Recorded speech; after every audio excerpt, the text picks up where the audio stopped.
Hello, everybody. Welcome to episode number 4 of Therian Talks, the Therian Guide podcast that aims to bring you some of the forum discussion and general information about Therianthropy into audio format. Today we have with us a LycanTheory, the shippiest chap in the West, and myself, DustWolf, the big back friendly wolf, as the show host. Hello, everybody. Today, we will be discussing the relationship between therianthropy and religion as suggested on the Therian Guide forums. LycanTheory, who is with me here today, is the co-owner of Therian Guide and identifies strongly as a Therian, first identifying as a wolf, but then arriving at the conclusion that his stereotype is a dog. Lycan is a Christian, and he sees no conflict between his therianthropy and his religion. I am an atheist, but I'm quite familiar with multiple religions. I also find this interesting, but not always very easy to understand. Uh, Lycan, before we begin, you mentioned that you're a Therian and a religious person. Could you tell us roughly how important therianthropy and religion is to you? Um, both my philanthropy and my religious beliefs are very important to me.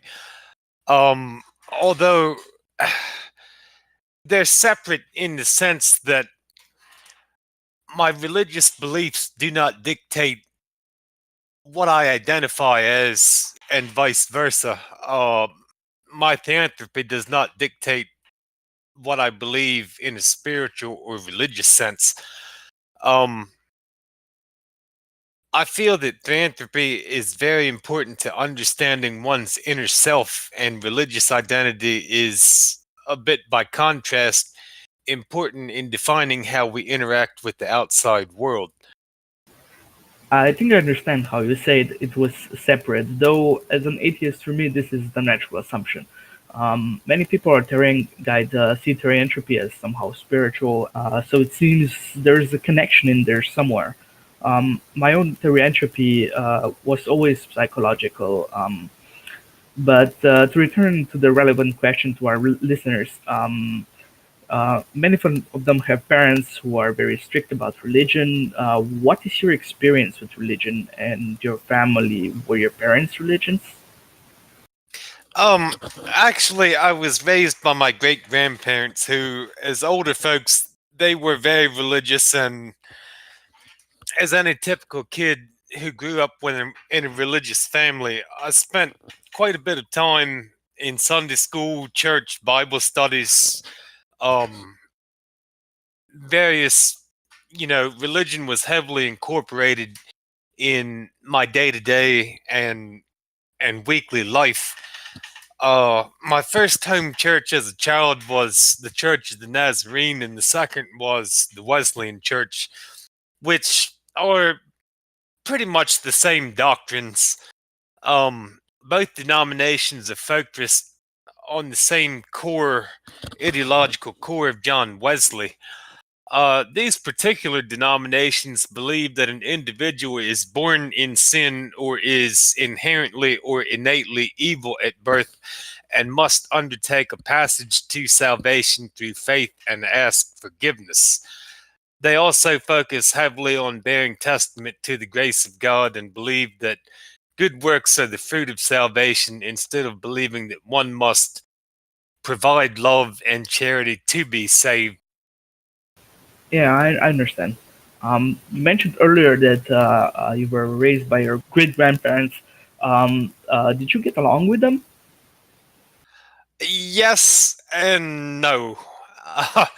My great grandfather was very stern and strict. I grew up, we lived on a small homestead which was almost entirely self sufficient as far as food goes. And my great grandfather, for a little bit of background, he was a Depression era farm boy that came up in, his family had absolutely no money. And, growing up as a child himself, he had absolutely no money. So, a lot of things that we take for granted in this day and age, uh, he knew nothing about. And so, to raise me, his method of doing so was to expose me to the same, not being privileged to the modern amenities and entitlements which many of us are graced with today. And so, I was put to work around the time I was 5 years old, helping tend to the gardens and the fruit trees and the chickens and helping him trap fur for food and meat in the winter, which coincidentally, I never knew anything about an allowance. I thought from a very young age you had to go and trap fur and almost die in a marsh and lose your fingers and toes to frostbite for $5 a week. So, um, I had a different childhood. Naturally, as a kid, I wanted to play and be irresponsible most of the time. And anytime I got out of line, I was swift and severely reprimanded for that. Um, I was held by him to a very rigid standard and taught that breaking that standard meant not so good things were coming. Uh, Later in my adolescent and teenage years, me and my great grandfather were at odds far more often than not, especially along religious lines. After my Therian awakening, so to speak, which happened around 12, I began to embrace my animality.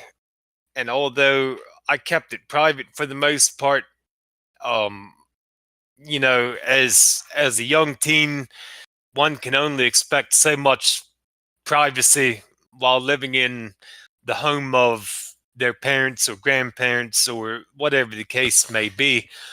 Um, my personal space became subject to search and seizure, like I'm sure many young Therians have experienced to some extent, which eventually led to my family believing I was part of some sort of cult and that I had a lot of problems that were sinful, which, in retrospect, uh, I can somewhat understand how they would draw these conclusions, not being informed and not knowing anything about or being able to relate to what I was going through as a Therian, and just generally being in the dark about it.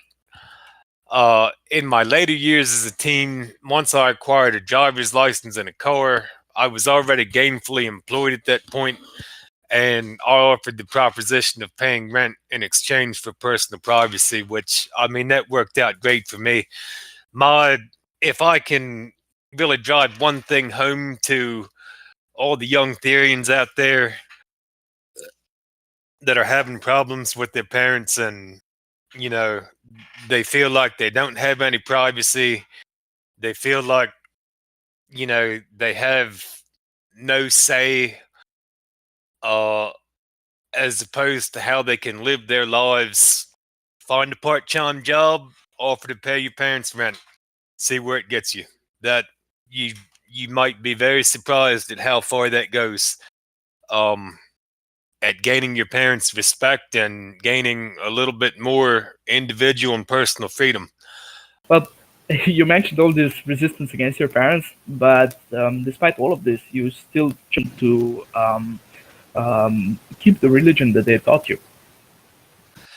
Yes, I did keep the same core religion, which Christianity has way more denominations than I can count. But I did keep the same core religion of Christianity, although I've abandoned quite a few concepts and essentially stripped my religion down to the basic core beliefs of goodwill toward others, faith in, love and respect for God, and love and respect for all of his creations. I personally believe that we are judged on the nature and integrity of our characters, what's in our heart, rather than our ability to adhere to the rigid standards put in place by the church or its leaders. My religion essentially is between myself and my God, or whoever I choose to worship. I don't believe anyone's religion should be proxied between any questionable third party. I communicate directly to who I believe to be my creator through prayer and ask for guidance and follow what I feel is right. Uh, I don't look toward others um, to interpret that guidance for me. I feel that's something that can be communicated directly in some sense or another. Yeah, I can certainly appreciate that. I mean, even as an atheist, I believe that the integrity of our character is important. Like, in the end, even if there is no God, there is justice in the universe through physics, and the point that people who are not good at things are not going to be able to produce good results. So I can see a lot of sense in what you're saying right here. Um, did you ever feel like there was like a conflict between your religion and your therianthropy? Certainly. I remember reading through some of the Old Testament when I was a young teen, probably around 13 or so. And, I got the feeling that many of us have reported feeling like we were a dirty animal, quote unquote, or, I felt like, as far as religion goes, that I wasn't worthy of redemption or salvation or worthy of God's grace because it most of the religious texts and the religious teachings that one will encounter uh, in modern society, they're very anthropocentric, and everything's focused on a human's relation to God, a human's relation to religion.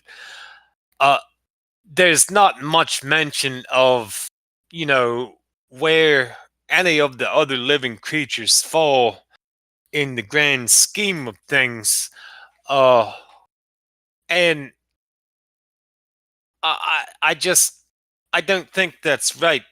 And if someone get back to the core of where most religion stemmed from, then when you get to the very core of most mainstream religions, it all revolves around respect for one another, treating one another well, and treating the earth and the environment, and life is very precious.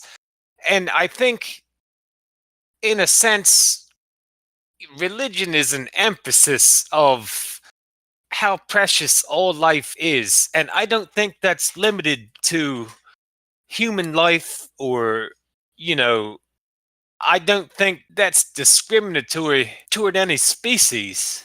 Yeah, I understand.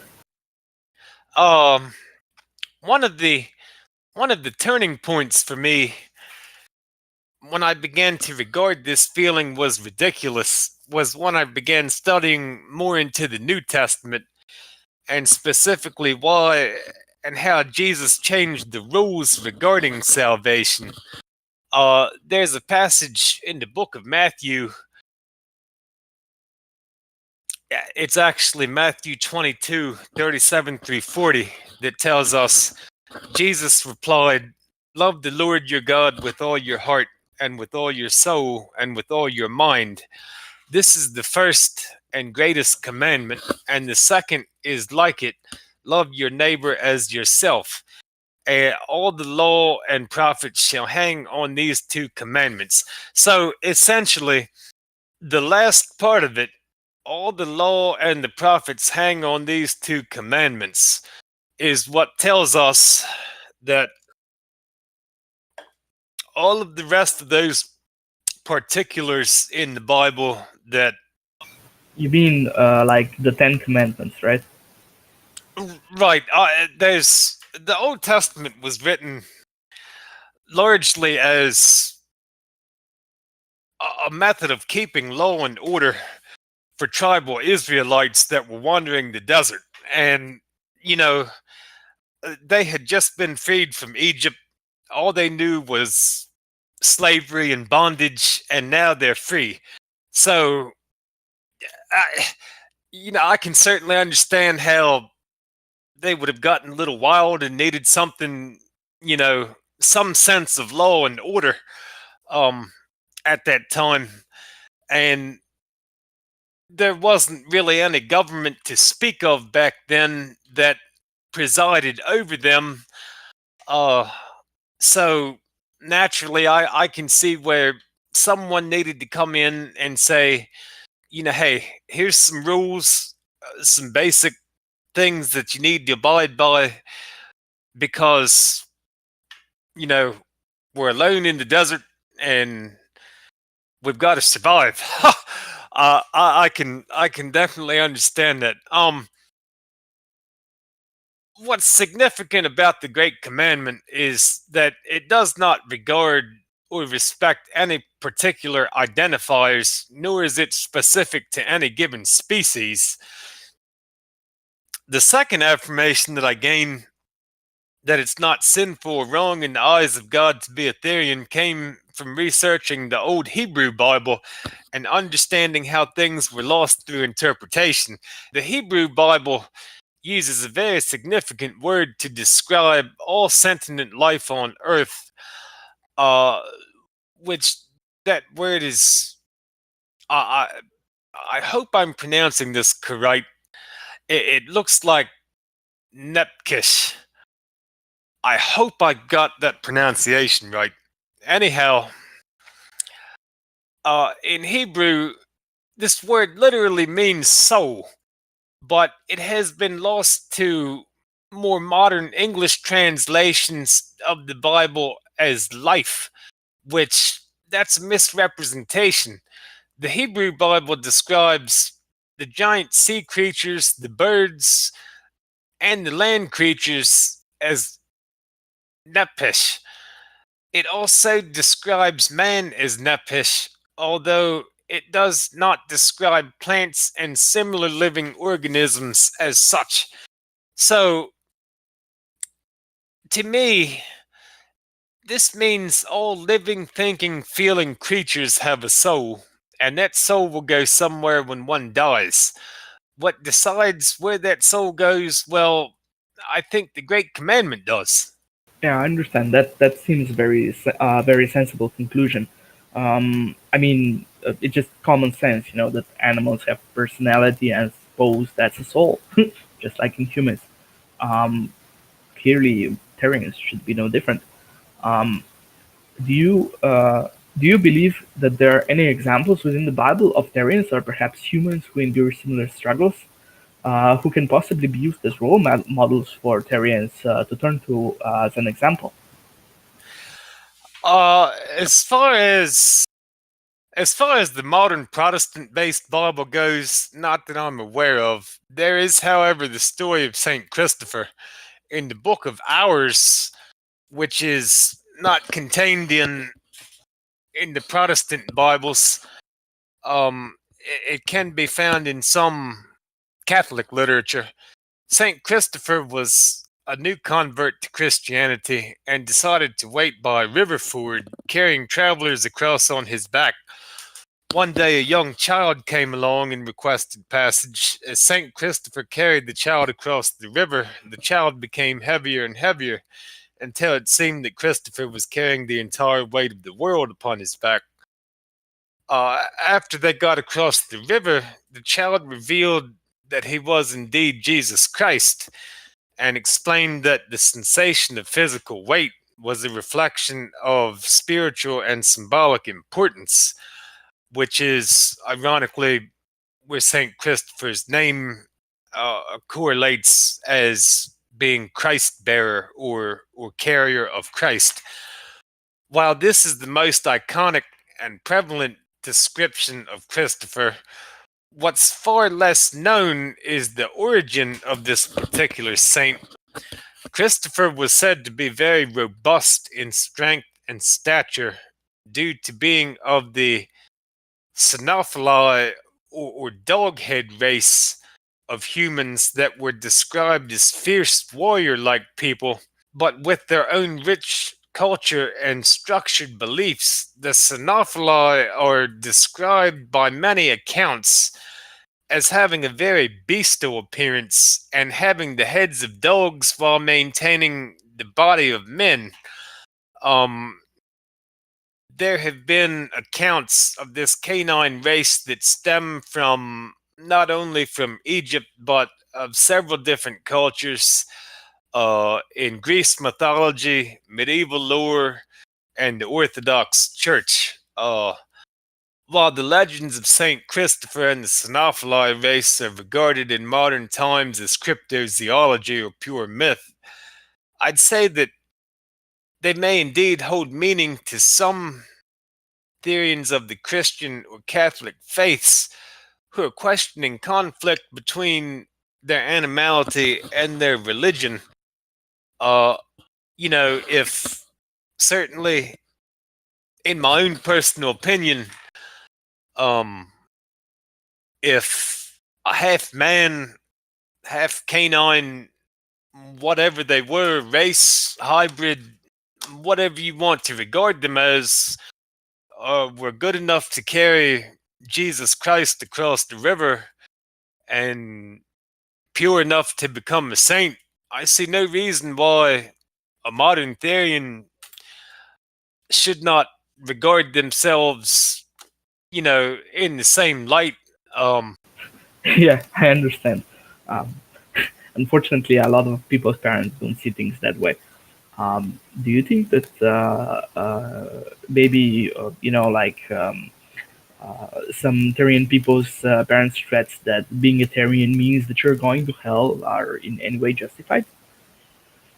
Absolutely not. Nowhere in the Bible does it read something like, if you feel like an animal, you shall perish to the eternal flames of hell. That's no, I don't believe they're justified at all. True. Um, so you mentioned Therians, but do you believe that animals can also have a relationship with God? For instance, dogs.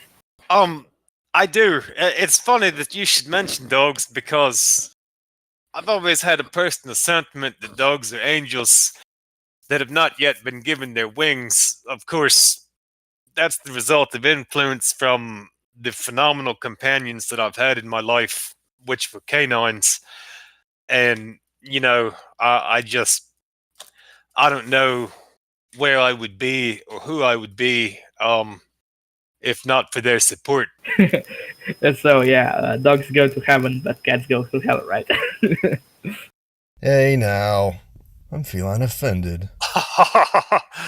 um, Personal bias aside, all animals, both wild and domestic, have some extent of unique personalities, traits, behaviors that are exclusive to them as individuals. No two bears, wolves, birds, or even marine mammals will act exactly alike. They're not robots that have been programmed to all do the same thing. They have, some level of individuality about them. I believe that this bears the self evident truth that animals do indeed have a soul. Animals are quite capable of displaying affection, love, courage, and goodwill towards others of their own species and even across the interspecies barrier. The difference is, in my belief, that animals aren't burdened by human social complexities and therefore their judgment isn't often as clouded as ours, leaving far less gray areas and quote unquote moral conflict. An animal worships God simply by being grateful for its life, which, I don't know of any species or any particular animal as an individual who disregards the life that it has been given. Uh, all animals are they're going to choose to survive. They're going to choose to live. And I think, you know, I think that's all that's required. Um, they're grateful for the life that's been given to them. And I think that is very much indeed how non-human animals express their gratitude or express, you know, their love for their creator. Yeah, that certainly does seem like a familiar sentiment. I remember something similar being explained to me in some of the religious materials that I've been reading. Um, though I must point out that the notion that animal lives are somehow simple, I don't completely agree with that. I think like instinct can give one a strong sense of purpose, but it doesn't mean that such a person is unsophisticated. But let's return to the subject at hand. Some of our younger audience have been asked to choose between the religion and their therianthropy. Like there would be situations where a young Therian comes into contact with the online community and socializing with other Therians, and they pick up habits that may be, found by their parents. Like you said, there isn't much privacy when you're a teenager, and they would be like called satanic or something stupid like that. What do you make of that? Uh, I think it's ridiculous. Whoever is leveraging these young Therians in such a compromising position, they simply aren't upholding the core principles of Christianity or any other major religion that I'm aware of. This phenomena isn't due to religion, but the fear of which an individual holds in regard to complying with the rigid standards set forth by the church and essentially by the humanity that they're following. In other words, they're not praying for guidance. Um, and they're not following what's in their heart. They're following words on a page in a book, or they're following words that are generalized and spoken to a mass audience. They're not following a personal model of religion or spirituality.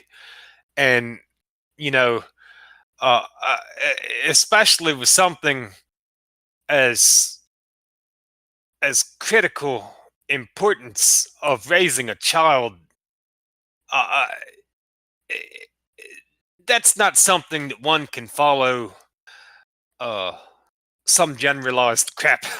I mean, as a parent myself, it's no two children are the same. No two circumstances ever going to be the same. Um, you can't follow words in a book. uh, I'm not one to stand up and preach, but I've got a very adamant position about this particular topic. Any parent, grandparent, guardian, family, church member, clergyman, or what have you that distresses a young person, be they Therian or not, over choosing between their individuality and their religion, they'd better take a second look at what they're doing and they better pray for guidance in dealing with it. Um, if someone actually wants to help a young person, be they Therian or not, embrace their identity, or in the case of Therianthropy, to embrace their animality, uh, and also some form of religious or spiritual beliefs, the best way is to lead by example, not by strong arm coercion. Um, Pigeoning a young Therian into a spot like that where they feel like they've got to choose between their family and their parents and their religion, or their identity and themselves, that's a surefire way to ruin any hope of them caring about, you know, whatever religious beliefs. It's a horrible idea. That's, to me, and it's not just my own opinion. I've talked to several young Therians that were in the same spot, and it's betrayal of trust. If a young Therian comes to their parents or their grandparents or any family member or older adult that they look up to as a role model and says, "Hey, I've got something very dear to me. It's part of my identity. It's very deep that I'd like to share with you." Or even, if it's found out, it's to react adversely to that is going to be taken by a teenager or an adolescent as the worst case betrayal of trust. And that's not something that is likely ever to come back. It's really, an adverse reaction to learning that your child or niece or nephew or grandkid or whatever the case may be is a Therian. An adverse reaction to that is a big no-no. I should emphasize to our listeners that being a Therian does not make you a bad person. Um, that doesn't mean that you can just ignore everybody and do whatever you want, but it's important to remember that just being a Therian is not a bad thing. It's not a sin. A sin is a choice. Therianthropy is not a choice. Here's a more controversial question, Lycan. This has been asked by particular members of the community. Do you believe that God could change you into a dog physically, like during your lifetime? What is your view on this subject? Over the years, Dusty, I've come to grips with the fact that, I feel I'm what God intended me to be. I'm a very rare breed of dog, the human breed of dog. And I don't consider it to be a fluke or an act of vengeance or wrath upon me. I think I'm exactly who and what I'm supposed to be, as essentially, a canine with a somewhat human life and a somewhat human body. Um, I feel that I'm serving a purpose as a Therian, and perhaps in the next life, if I'm a good boy, I'll be rewarded. So you actually believe that God has a purpose in making you the way that you are, like a Therian? I do. Uh, Although I can't say that I'm sure what my true purpose is in his grand scheme or the purpose of anyone for that matter. Uh, I think sometimes, you know, that purpose won't be revealed to us in this life, but maybe there is no grand purpose, but a lot of little positive differences we can make in the lives of others and in nature, in the environment, in the world. Sometimes little things add up. Yeah, I understand. I mean, we're a positive influence, just like being on Therian Guide, being there to advise other people. Um, but do you think like that your Therianthropy gives you like a new perspective on that you are a way for like the world to interpret Christianity through a new set of eyes, through a unique canine perspective in your case? I it does. I'd say I'd say the two complement each other well in granting me somewhat of a unique perception. Eh, Both my religion and my theanthropy have definitely influenced my worldview. I see. Um,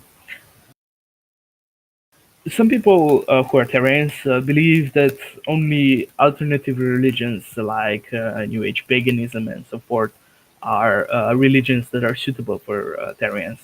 Um, you get this both from like Therians who are looking to for a more peaceful alternative to conventional religion, to the other perspective, to parents who look at therianthropy and see, oh, this is paganism. What do you make of that?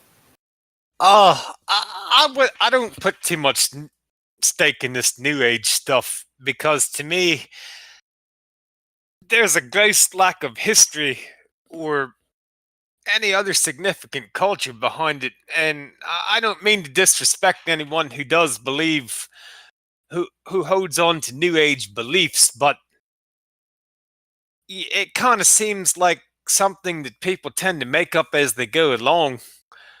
Um, of course, that's my personal opinion, and I admit I'm not well vetted to talk about New Age beliefs or religion because they're not an interest of mine in the slightest. Um, if someone wants to place their faith in New Age paganism, you know, I say that's fine. Live and let live, as long as whatever one chooses to believe isn't harmful to others or to the world around them. Uh, but uh, I maintain that religion has absolutely nothing to do with theanthropy, which it doesn't. The two can very easily and very fluidly coexist with one another and even complement one another in someone's whole identity, but one is not contingent upon the other whatsoever. As an atheist, I find myself in complete agreement with that sentence, which probably shouldn't be surprising. Um, Perhaps in the future we can get someone who is more into these alternative religions to address this issue in a way that those Therians who do subscribe to New Age pagan beliefs can find it a little bit more insightful. Um, One final question for you, Lycan. What would you recommend to our listeners? What should they do if they're having problems with their parents because of some perceived conflict between their religion and their therianthropy? Well, if someone's having parental issues because of religion and theanthropy, I'd say the best thing to do is learn to respect the beliefs of your parents, grandparents, whoever it might be, even if you don't agree with them, and you know, try to take the lead by example and put put the conflict aside and get on with life. Try to avoid the negative situations that stem from the perceived conflict and, you know, get together some sort of a plan to become independent as soon as you can. And, this goes back to one of the things that I said earlier about, if you're having trouble with parents invading privacy and telling you how to live your life, and one of the best things you can do is, if you are a teenager, if you are living at home and going to school, one of the best things you can do is get a part-time job. And, if nothing else, that will stave off a lot of uh, the stigma that is out there and can be found online about some parental concerns with theanthropy, and then also it allows a teenager to be able to save money and better prepare themselves for uh, the transition into adulthood, so that it doesn't it's not an elongated process. um I've I've read and heard several stories where, you know, uh, young Therians who were under poor living conditions at home as teenagers. Some of us made it out all right, and some of us, we really went through a struggle to get out and get on our own. And I think a little preparation can go a long way there. One of the hard truths of the matter is that if a parent's mind is made up with therianthropy in a negative light, it's unlikely that arguing or there's a whole lot that can be done to change that. But that doesn't mean the bond between parent and child must be severed over it. Non-conforming views or even conflicting views don't have to cause a fatal rift between two individuals. If someone's parental relationship is otherwise good, aside from religious topics or identity topics, I'd advise to try and preserve that while avoiding what's causing trouble. I really wish I could offer more helpful advice or some sort of scripture that teenage Therians could quote to their religious parents that would get them to back off. But this is one of those situations where any attempt to sway a parent's side of the argument is likely to result in the parent hunkering down on their beliefs and not moving from their position. I would only add to that since now you had a chance to learn about Lycan's views on these religions, that perhaps you'll be able to appreciate that just because you do not see eye to eye with your parents about religion, that doesn't mean the religion is wrong. Give yourself the opportunity to explore religious questions when you're ready, like when you're independent from your parents, when you're no longer pressured to believe something specific. You can just take it on your own time, right? Thank you, Lycan, for talking to us today. You're welcome. Before we go, I wanted to point out that Therianthropy has a long history of coexisting with Christianity, actually. There was a forum specifically for Christian Therians operating for at least 15 years on werecat.proboards.com, though these days it's not very active. For those of you who have problems with your parents because of your Therianthropy, we've created a page specifically for parents of Therians. If you go to the main webpage of Therian Guide, which is www.therian-guide.com, there is a Parents tab at the top. The link will also be in the description. You can give this link to your parents, and on the page they can find answers to what are most likely the most important questions to them. And as always, we would like additional topics for these interviews. If you haven't yet, please check the thread interviews. What kind of things should we discuss? Located in the Therian polling area of our forums under Therianthropy board.